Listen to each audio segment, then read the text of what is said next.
mélange gingembre mater oyo esalami na mwana mboka Congo pe na ba norme internationale pona kobikisa ba maladie incurable lokola cardiaque, diabète, hémorroïde aiguë, rhumatisme, insuffisance rénale, kyste pe na ba myome pe ba maladie mosusu. Yeba yango pona ko combattre fatigue, pour améliorer vigilance na performance elaka kan gingembre mater keba na bimela mela yo mutu olingi o combattre fatigue mentale na physique. Gingembre mater esalami na banzete pe makasa lokola ndongo, tangawizi, moringa, imbiolongo pe na ba mélange mosusu. Pona kozwa gingembre mater benga biso na 102 47 570 36 96. Je crois que makambo elekaki lobby na prison ya Makala ezali makambo soni. Ça prouve à suffisance qu'il y a une forte démarcation entre les dirigeants et les dirigés. Vraiment, il y a rupture, il y a véritablement divorce parce que tu habites comme la planète Nini où makambo nyonso ezali en rouge. Depuis tokoli na mboka oyo tozalaki ba exilé politique te, makambo ya motindo esalami na prison ya Makala ezalaka te. C'est pas possible.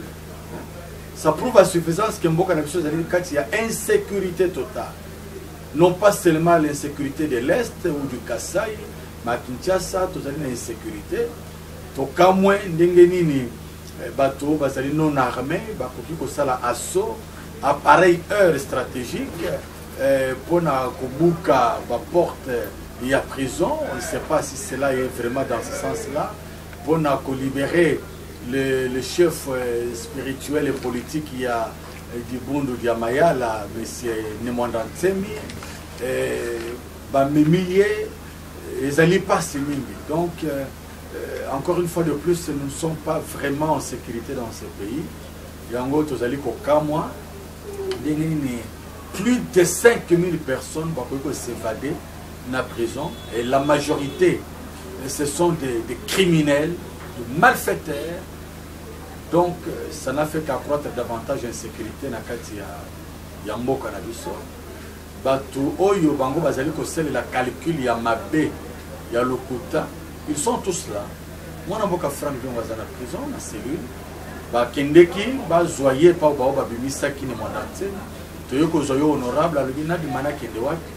Ceux qui nazali condamné pour na peuple na sepeli na purger pour na ngai pour na peuple. Na kende wapi na tika peuple na ngai na nani.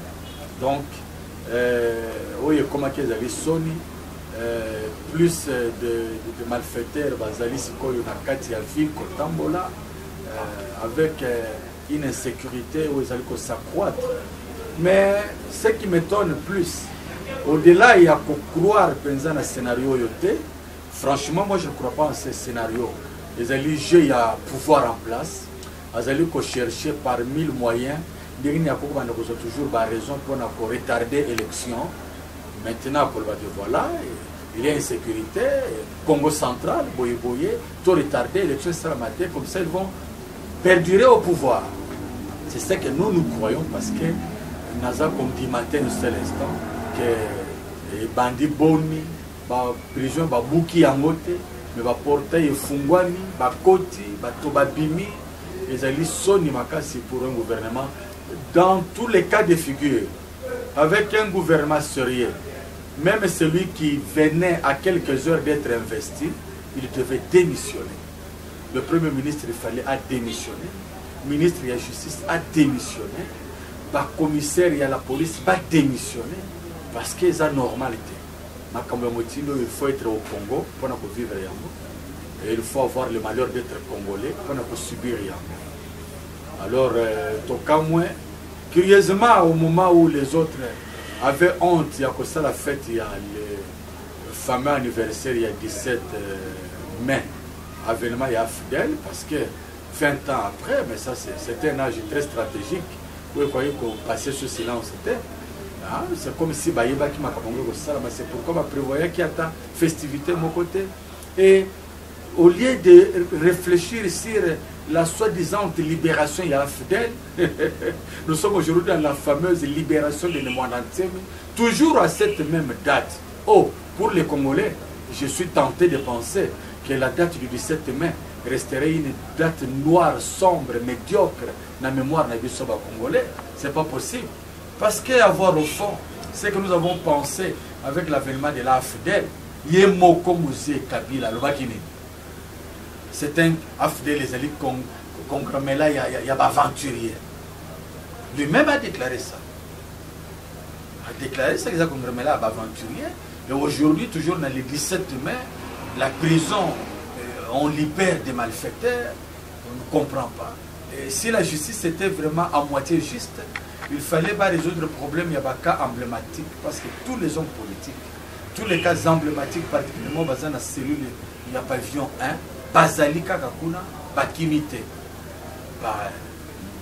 Dieu Mindongala, Franck Diomo, Edi Kapin, ils sont tous là, dans la prison. Malgré le portail, ils ont souhaité pour les mais Babimite, Bakimite, pouvoir aller au Sony, pour ne pas malfaiteurs, pour libérer les innocents. Il faut tout bosser dans les Camboya pour la journée chômée le 17 mai, parce que c'est une date qui va nous rappeler beaucoup de malheurs. C'est avec l'aventure de Fidèle que nous allons vivre ce que nous vivons. Tenez, que Nene Batolo Poto Bolobaka,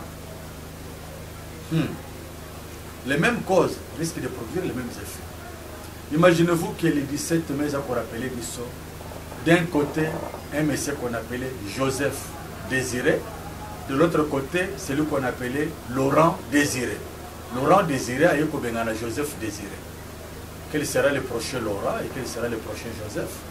Donc, Zali Mawapé Passi, et Nazali qu'on compatir Nabatunion Soyo, Bande Kolabango va perdre vie qu'on a en prison parce que nous avons appris qu'il y a eu des coups de canon en désordre, Batoubakufi, innocents, et Bazali qu'on continue à traquer même les innocents.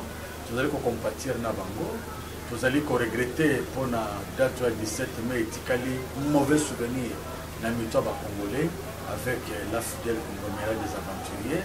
Vous allez regretter pour la Makamoué qui n'a parlé du peuple. Nous sommes dans une république de honte. Mais curieusement, on dirait, Congolais, je donne encore une fois de plus de raisons. Dans mon qui RDC, la république des inconscients. Comment au palais du peuple, comme à théâtre, il y a sifflé, danse, il y a eu plus de bouquets là-bas que des hommes honorables. Il y a eu plus de comédies là-bas plutôt que des hommes raisonnables. Donc, tout le monde qui sait ça a été un signal fort pour Bruno Tibala, qui s'est dit être venu du rang du rassemblement et de l'UDPS, mais le rassemblement de l'UDPS, c'est opposition, lié. Je ne donne pas, moi et mon parti MLP, je vais couper sa chance de réussir à dans le gouvernement. Et Botami, prison. Il y a des signes qui ne trompent pas. Congolais, c'est au même jour, on a parlé du peuple jusqu'à 22h, 23h, pour une soi-disant investiture nocturne, comme si c'était une investiture de sorciers.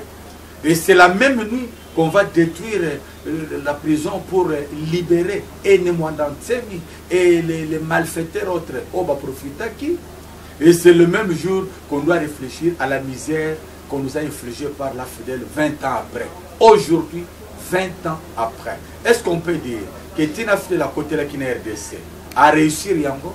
Est-ce Afdel, avec tous ceux qui sont venus dans sa suite, ils ont réussi à installer la démocratie? Ils ont réussi à corriger les erreurs qu'il reprochait à Joseph Désiré Mobutu. Ils ont réussi à Yakobo Yango.